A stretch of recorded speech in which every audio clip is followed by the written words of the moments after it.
बिस्मिल्लाहिर्रहमानिर्रहीम। अच्छा जी, problem number B2। वो कहता है जी, poison Kirk drug store uses a periodic inventory system and the types of manual special journal. तो एक तो कंपनी जो है वो पीरियोडिक इन्वेंट्री सिस्टम यूज़ करती है, इन सब को कोई यूज़ करने का आपको ज़रूरत नहीं है। नेक्स्ट फिर वो आगे कहता है the August transaction related to purchase of merchandise for resale and account payable are listed below along with the selected other transaction. It is poison creek dark policy। Company की पॉलिसी क्या है? To record the purchase of merchandise at net cost. यानी आपने inventory को जब purchase करना है तो इन्वेंट्री को जो आपने रिकॉर्ड करना है वो आपने नेट कॉस्ट पे रिकॉर्ड करना है। अब नेट कॉस्ट का मतलब क्या होता है? Net cost mean cost minus discount. यानी B2 में अगर हम बात करें व्हाट इज़ नेट कॉस्ट, तो net cost is equal to purchase price minus discount. तो वो माइनस करके जो नेट कॉस्ट आएगी उस पर आपने इसको क्या करना है? रिकॉर्ड करना है। अच्छा जी, सेम उसी तरह से हम इसको भी फॉर्मेट बना लेते हैं जी। डेट का कॉलम बना लेते हैं और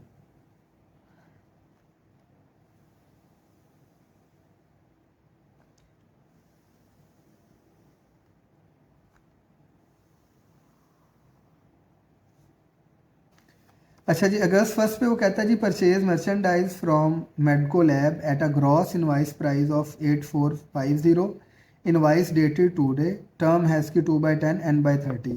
तो जब आप इन्वेंट्री परचेज करते हैं तो आप यहाँ पे लिखेंगे अगस्त फर्स्ट, तो आप लिखेंगे परचेज डेबिट और अकाउंट पेएबल आपका मेडको लैब के नाम से क्रेडिट हो जाएगा। अब आपने जो परचेज़ रिकॉर्ड करनी है वो परचेज़ रिकॉर्ड करनी है अपने नेट कॉस्ट पे। नेट कॉस्ट का मतलब है कि आप पहले 8450 इसके ऊपर 2% डिस्काउंट कैलकुलेट करें, ठीक है। और वो 2% डिस्काउंट कैलकुलेट करने के बाद जो अमाउंट आएगी आपके पास वो आप यहाँ से माइनस करेंगे और फिर उसके ऊपर आप इसको रिकॉर्ड करेंगे। तो ये 169 बनता है। तो 8500 में से आप 169 माइनस करके तो नेट कॉस्ट पे आप इसको रिकॉर्ड करेंगे, डेट इज़ 8281। तो ये आपके पास थी जी फर्स्ट इसकी रिकॉर्डिंग। एज़ यूजल ये भी क्वेश्चन की रिक्वायरमेंट नहीं है, लेकिन ये समझने के लिए ज़रूरी है। आपको जर्नल एंट्री आएगी तो आप फॉर्मेट बना सकते हैं। सेकेंड है purchase merchandise from American product at a gross invoice price of 19,300, invoice dated August 3, term है 2/10 और N/30। फिर परचेज़ किया आपने तो आप यहाँ पे लिखेंगे परचेज अकाउंट डेबिट और अकाउंट पेएबल और इसका नाम है जिससे आपने ख़रीदा है अमेरिकन प्रोडक्ट। और इस पर भी आप उसी तरह से 2% डिस्काउंट लेंगे और वो डिस्काउंट लेके अब वो उसमें से माइनस करें अच्छा जी, डिस्काउंट माइनस करेंगे तो माइनस करने के बाद जो आंसर आएगा वो है 18914। देन है जी फिफ्थ पे आपके पास return for credit to Medco lab defective merchandise having a invoice price of 1200 और नेट कॉस्ट है 1176। यानी कोई डिफेक्टिव चीज़ें निकल आई और वो आपने क्या कर दी? वापस कर दी। तो यानी ये परचेज वाली चीज़ें आपने वापस कर दी। तो आप यहाँ पे लिखेंगे अकाउंट पेएबल मेडको लैब डेबिट और परचेज रिटर्न आपके पास क्या हो जाएगी? And allowance credit. और वो अमाउंट बनती है आपके पास 11176। ये आपके पास आ गई। उसके बाद आए जी अगस्त 6 पे रिसीव शिपमेंट। आपने शिपमेंट रिसीव की किसकी? मर्चेंडाइज की। इसका मतलब आपने इन्वेंट्री खरीदी है from Tricor corporation and their invoice dated August 5 in amount of 14560, term net 30 days.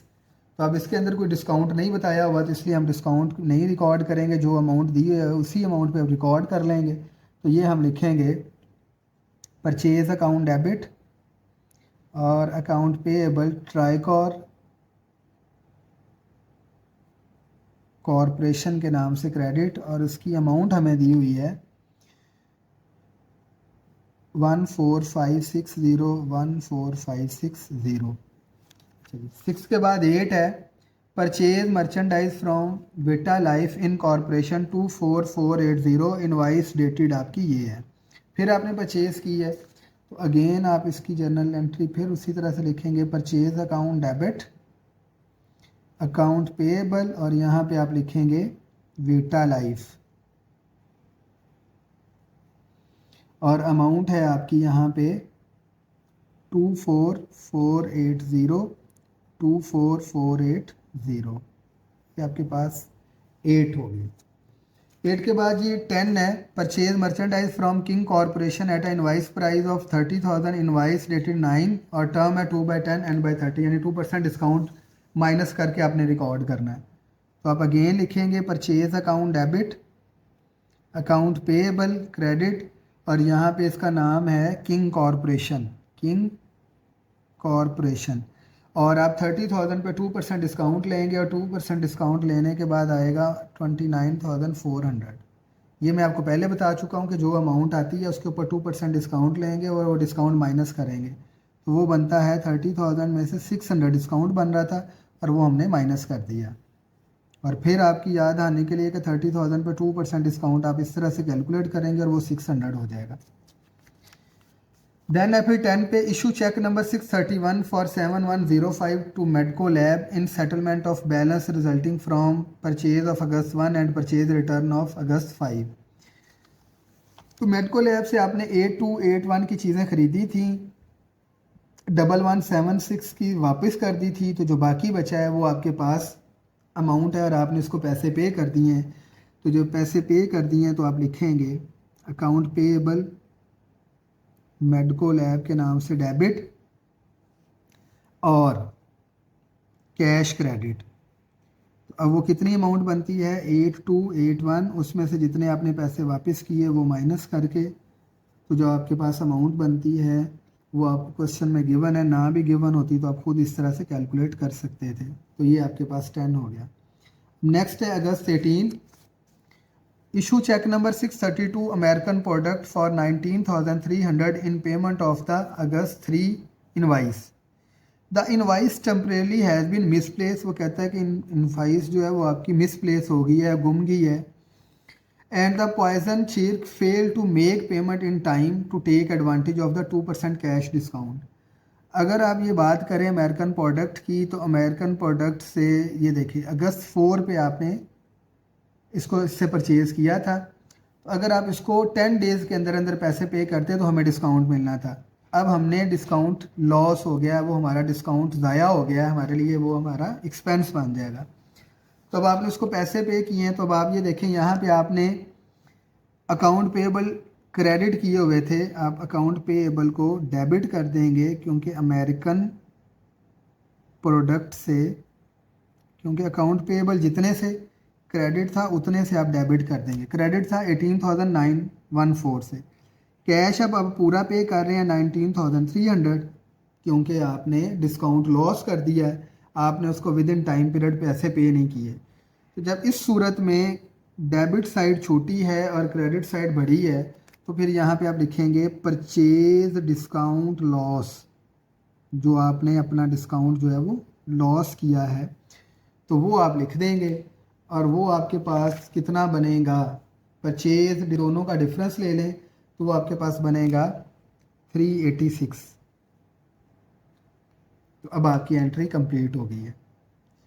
Then है जी फिर अगस्त 18 पे फिर आपने इशू किया 29,400 का किंग कॉरपोरेशन को इन सेटलमेंट ऑफ अगस्त 9 वाले, तो आप इसको कैश पे कर देंगे। जब आप इसको कैश पे कर दिया तो आप फिर लिखेंगे अकाउंट पेएबल डेबिट, और ये था आपके पास किंग कॉरपोरेशन,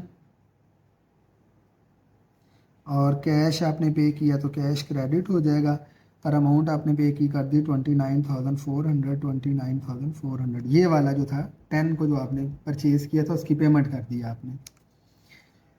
देन है जी परचेज मर्चेंडाइज, आपने मर्चेंडाइज खरीदी है या इन्वेंट्री खरीदी है कैश पे 1080 की कैंडी क्रॉप से, तो अगस्त 20 पे आप लिखेंगे परचेज अकाउंट डेबिट, और ये कैश परचेज है तो कैश क्रेडिट हो जाएगा, अब अकाउंट रिसीवेबल नहीं आएगा। तो 1080 और 80। देन है जी अगस्त 21 पे बॉट किया है आपने लैंड एंड बिल्डिंग, लैंड की वैल्यू ये है और बिल्डिंग की वैल्यू ये है। आपने कैश पे किया 30,000 और जो रिमेनिंग था आपने साइन किया है प्रॉमिसरी नोट, यानी नोट पेएबल आपने साइन किया 1,72800 का। ये जो 36,000 था इसका आपने चेक दे दिया उनको। तो 21 पे आप क्या एंट्री पास करेंगे, लैंड आपके पास डेबिट हो रही है 64,800 से, बिल्डिंग डेबिट हो रही है आपके पास 1,44,000 से। तो लैंड डेबिट होगी, बिल्डिंग डेबिट होगी, कैश आपने उनको पे किया है वो है 36,000 और आपने नोट साइन किया है तो नोट पेएबल आपके पास क्रेडिट हो जाएगा रिमेनिंग अमाउंट से, और वो है 172,800।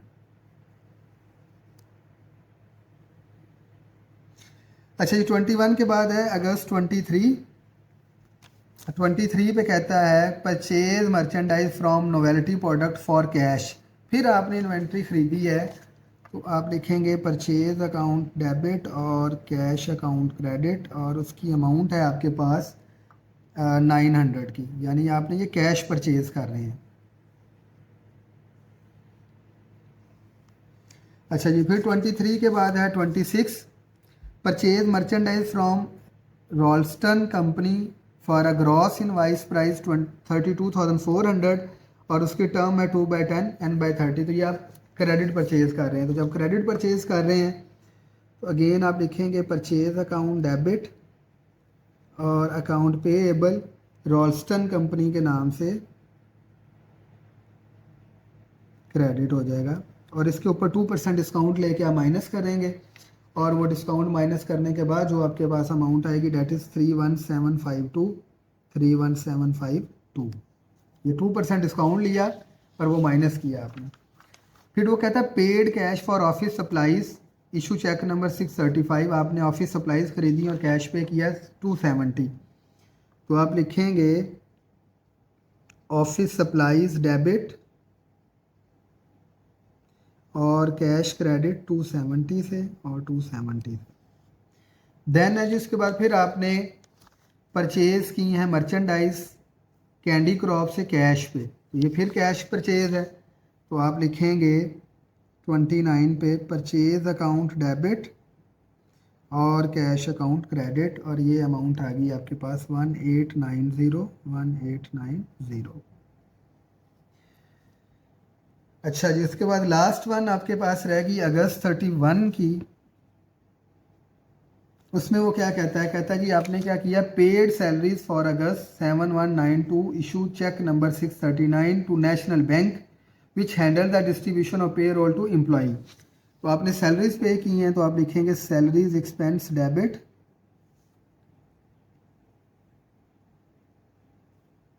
और कैश क्रेडिट, अमाउंट है 17920।